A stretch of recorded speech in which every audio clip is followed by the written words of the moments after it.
Hey everybody, Sarah here. So today we are going to do a book review of this book, Corn Snakes and Other Rat Snakes. This is a complete pet owner's guide, so you know when it says complete, we gotta judge it with complete. But before we jump into this, I'm going to give away last month's book. This book by Mike McEachern. I have names in here.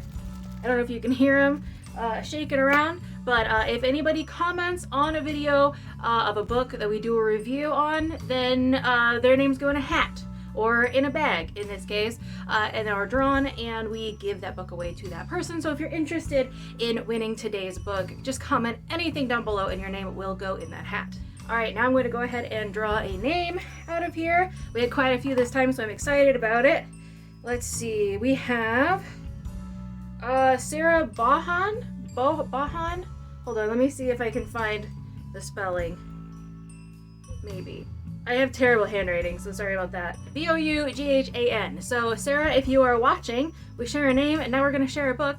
Please send me an email. It's in the description down below. My email address is. Send me an email with your shipping address and we will send that book to you free of charge as long as you're in the US. If you're outside the US, you may just have to pay for shipping, and it's that way with any of these books. So just keep that in mind when you come. I have a couple of little announcements. As many of you know, Reptiles kind of sponsors this channel, so I'm not going to go into the whole spiel, but you can use my code. If you either put the code in or you can just click the link in the description, it automatically puts your code in. It's $5 off and they have a $100 money back guarantee, and it helps me as well because I also get a portion of those profits. So it helps not just me, but it helps perpetuate the channel. All of that money goes straight back into the channel, as well as my membership money. So thank you to all of the members. If it wasn't for you members, I would not be able to do this series specifically, because it is the membership money that actually pays for these books that I can give them back to you guys. So thank you to the members: Frankie, Montesaurus Rex, Zoe, Casey, Jolly Dots, Melissa, Raul, Blacktongue, Amy,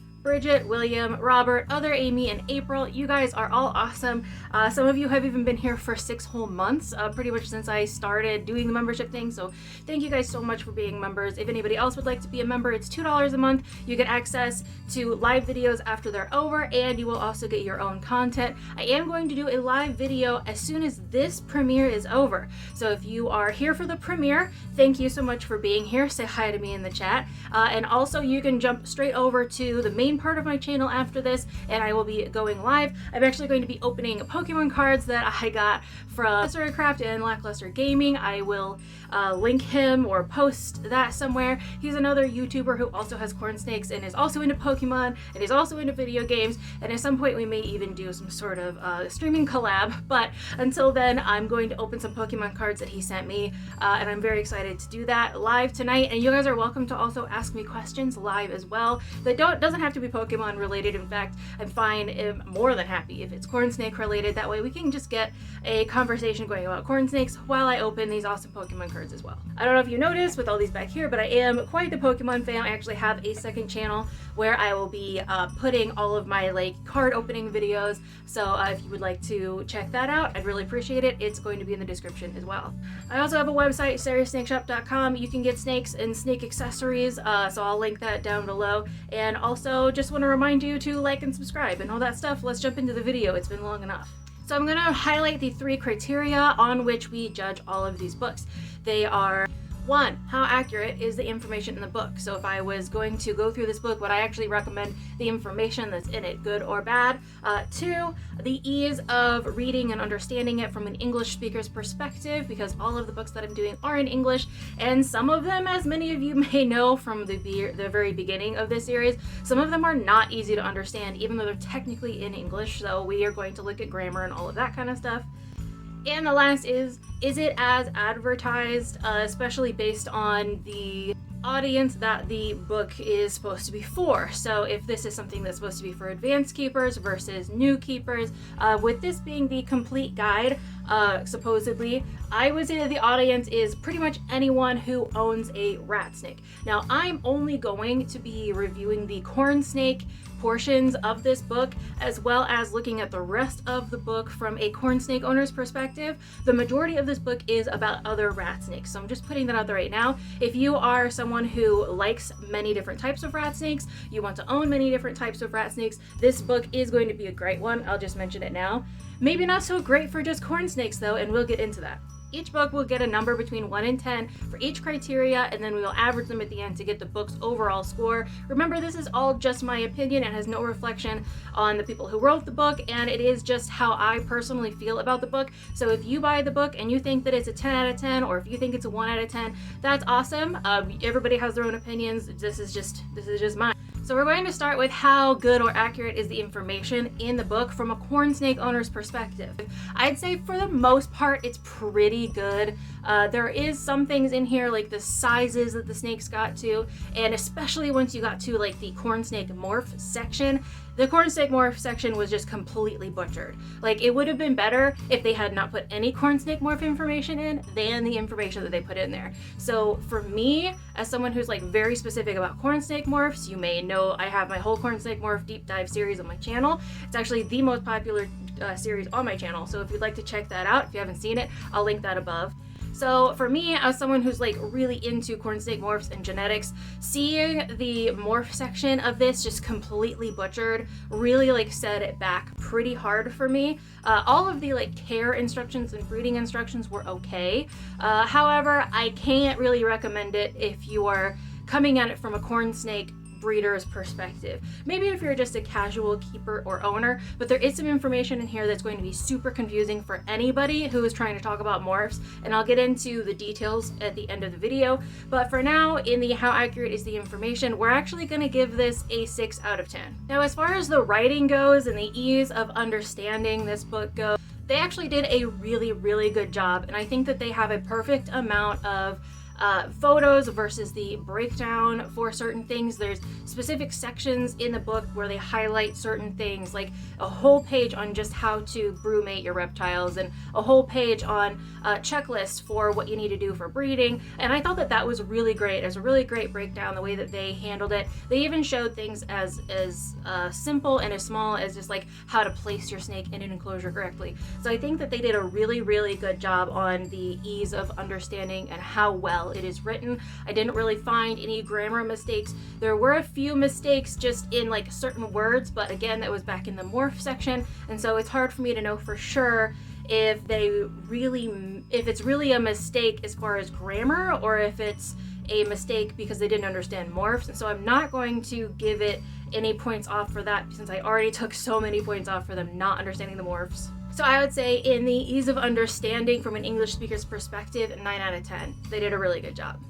Now the last is it as advertised? Now it does advertise itself as being the complete guide for anyone who needs to own a rat snake or wants to own a rat snake. I think that it did an okay job. I don't want to say that it is the complete everything, because it really doesn't go through, and it says at the beginning that it's not going to go through every single detail. But if it's not going to go through every single detail, then it's not the complete guide. So even though it says complete guide on the front, they admit in the first few pages that this technically is not going to be a complete guide for any type of rat snake. They do focus a lot on corn snakes, but the corn snake information isn't 100% correct. It's, I would say, maybe 50% correct as far as the morphs go. And they really don't go into that much detail about other types of rat snakes. They show a few photos, and they do kind of break down the differences taxonomy-wise, but I am not going to say that this is definitely a complete guide for anyone who wants to own any rat snake, New World or Old World. So I'm gonna have to give it a 6 out of 10 in that as well, which puts our average at 7 out of 10, which is still a pretty good book. It just, as far as like if you are just a corn snake owner, this is not the book for you. And like I said, I was coming at this from a corn snake owner, breeder, raising professional, and not someone who owns a bunch of different kinds of rat snakes. So if you are someone who likes different kinds of rat snakes, wants to own different kinds of rat snakes, wants to learn about a lot of different rat snakes, and you just want the tip of the iceberg when it comes to different species of rat snakes, this is going to be a great book for you. If you are just a corn snake owner, just a corn snake breeder, and your focus is on corn snakes, this is not necessarily a book that I would super highly recommend. It's not that it's terrible, it's just from a corn snake owner's perspective, it's definitely not going to be complete compared to everything else that we've done before. Now I'm going to go into more detail as to why I gave this the scores that I did. So the accuracy of the information for the most part is okay when it comes to corn snakes. I'll just go over a few of the highlights for you that I thought were actually good, and then maybe a few things that I thought weren't so good. So they start at the basics, like what is a rat snake as compared to other types of snakes, and I thought that was pretty good information. And that kind of indicates to me that this is meant mostly for beginners, which I would kind of agree that that is the case. If you actually start reading the book, you can tell it's more for beginners and not so much for advanced keepers, especially because we've kind of already figured out that it is not the complete guide for this. It is just a guide, and it doesn't have all of the information. However, it is really nice that they kind of have this differentiation between what is a corn snake or what is a rat snake and what are other types of snakes. They go through a typical size and shape of a healthy snake and some ailments that snakes can go through, which I really appreciate. I always appreciate when there's a list of different ailments to look out for, and there's a lot of tips and checklists in here that are really going to be helpful for anyone that's kind of in the beginning phases of doing things. Another part that I really liked was that they had a whole section on hybridization and the sort of ethics and morality of it. I'm not going to go into details about that. That's a whole other video. I have done videos on hybrids before if you would like to check that out. But it is really interesting to sort of see someone's perspective laid out so cleanly. And if you are interested in that, like I said, you can comment down below for a chance to win this book, and you can get that information free of charge. There's a few places in here where they specifically recommend always using a hook for your snakes to pick them up, and I don't necessarily think that that's necessary for corn snakes. Maybe for other bigger types of rat snakes that have a tendency of being a little bit more aggressive, but for corn snakes I would say a hook is not necessary, even though they do recommend it in here. Again, coming from a corn snake owner's perspective, you're gonna just leave that hook in the corner. You're never gonna need it. They also have really good information on where to get rodents, and that breeders are probably going to be a better source of healthy reptiles than just pet stores. And of course, as a breeder myself, I really appreciate that, and I believe it. I have gotten snakes from pet stores before that were covered in mites, and I was like, this is not for me. And that was when I decided to be a corn snake breeder, because I wanted to actually be able to supply healthy snakes to my area. That's kind of part of my lore for anyone who's wondering why I started breeding snakes. I used to work in a pet store. That was terrible, and so I wanted to be the source of healthy snakes in my area. They go over quarantine and other ways to notice if your snake is healthy or unhealthy, and to make sure, of course, that you have a veterinarian in your area before you decide to get a snake. Make sure you have a veterinarian that will care for them, and I think all of that is really great advice. I'm not going to go through like every single thing that I put a note of in this book, but there are a few things that I wrote on the sides and the margins that I thought would be a really good thing to know. Now I'm going to get into some of the specifics on why this book sucks for corn snake owners, especially in the morph section. And it just made it more confusing than it needed to be. So let me go over a few of these. So we start off pretty good in the genetics section with the genetics 101 and how to do Punnett squares, which I really appreciate from any book that is like going to try to teach people how to breed. I think teaching genetics is an important part of that as well. Okay, so one thing that I didn't like, it wasn't specifically in the morph section, but it was close, was that they went through an entire section about how Emery's rat snakes and corn snakes are different species, but then later on in the same section, they still call the Emery's rat snake part of the corn snake family. And they do the same thing with rosy rat snakes and also Kostachy corns.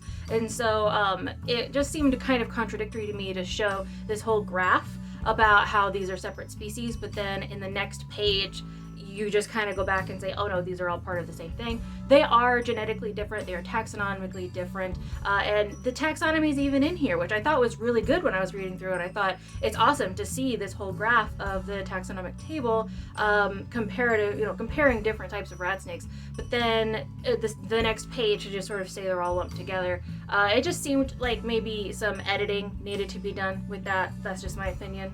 So here's their first mistake. They are talking about designer corn snakes, and they immediately go with the morph axanthic, which we don't have axanthic in corn snakes. The closest thing is anerythristic. They do mention in here that it's also known as anerythristic, but we do not call it axanthic. So if you are speaking from a corn snake owner to a corn snake owner, we're going to call that anerythristic. We're not going to call it axanthic. So I think it's really important to get those terms correct when you are entering the space where you're going to be communicating with people who already know all of this stuff, which is why I think from a beginner corn snake breeder's perspective, I would definitely not use this as a morph guide. Just do not. Just don't. They mention amelanistic, but then equate amel with reverse Okatee, which is not correct. Not all amels are reverse Okatees. They are not the same thing. And then again, on the next page, they mention amelanistic again, and then give it a completely different description.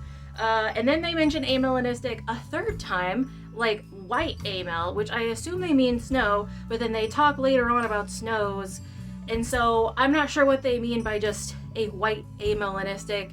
I'm not sure. It was very confusing. And this is another part where I'm going to sort of add in the ease of understanding section, because why would you put amelanistic multiple times? They also put candy cane multiple times, which candy cane is a form of amelanistic, but then they gave candy cane multiple different definitions as well. So the first time that they talk about candy cane, they mention that it is just red on white, or maybe orange on white, which is the correct definition. But then later on, they mention that candy cane is a mix of like a corn snake and a kasachi, and that's just not correct. That's just not correct. And if you can imagine how confusing that is to be reading through and you see something correct and then you see something incorrect, it doesn't make sense. It's like somebody could have looked over this and been like, oh, that has the same name and a different definition. Maybe that's not right. No one did that. So again, in the ease of understanding, They also say that the Christmas mutation is red and green. It is not. Christmas is a form of hypo, and even if you consider like halo green borders, you can't see halo in hypo because hypo still has some melanin and halo is masked by melanin. So you're not going to get green and red corn snakes like that. The closest you're going to get is if you have a halo amel, and that's still not called Christmas. So I think that these people just didn't really know corn snake morphs that well. They tried, and then they just did not really, they didn't really get it. They didn't have it. I don't want to bore you guys with any more details. That pretty much explains why this book got the score that it did, and I did judge a little bit more harshly because of the morph stuff. It would have been better to not have the morph stuff in there than to have a bunch of confusing and conflicting information. And then sort of the nail in the coffin was this last page saying that this is an amelanistic with the ruby flecks when it's actually a snow with the ruby flecks. And of course they just didn't know, which makes me think that maybe when they said white albino they meant snow, but oddly enough they talked about blizzard and how blizzard is like building onto the snow, which again is incorrect. Blizzard is not building onto snow. Blizzard is the amelanistic with charcoal, which is anery type B, and then snow of course is amelanistic with anery type A. And so it's not like a blizzard is like anery, amel, and charcoal. It's not building on it. It's just different. It's a different set of mutations that we're talking about. So despite this book getting a 7 out of 10, which is kind of a very middle of the road rating so far, I still recommend it for people who are beginning their journey in other rat snakes. Not necessarily corn snakes, but if you want to learn more about different rat snake species that are available, especially ones that are easier to breed or harder to breed, and that kind of information, this is definitely going to be a good book for you. I would not necessarily say it's going to be a great book for just corn snake owners and just corn snake breeders, people who are just into corn snakes like myself. I'm not super into other rat snakes that much, but if you are into other rat snakes and you want to learn more about different kinds of rat snakes, this is definitely going to be a good book. And if you're interested in winning it, again, you can leave a comment down below and your name will be entered in the hat for next time. But that's going to be it for now. Remember, right after this, I'm going to be opening this box with some Pokemon cards in it from my friend Matthew at Tesseria Craft and Lackluster Gaming. You can check out his channel. He has some cool stuff, some corn snake stuff as well. So I recommend checking him out if you would like. I'm also going to be open to taking questions for like corn snake purposes as well. So it's not just going to be opening Pokemon cards. That's just a part of what I'm going to be doing. And remember, members will get access to that live video after it's over. I might condense it down and separate the actual Q&A portion from the Pokemon card portion, upload the Pokemon card portion on my second channel, and then keep the Q&A for the members to refer back to on this channel. That's all I have for now. Remember, like, subscribe, share, all the fun stuff, rep the links, all that, and I will see you guys in the next video. Thank you all so much for watching.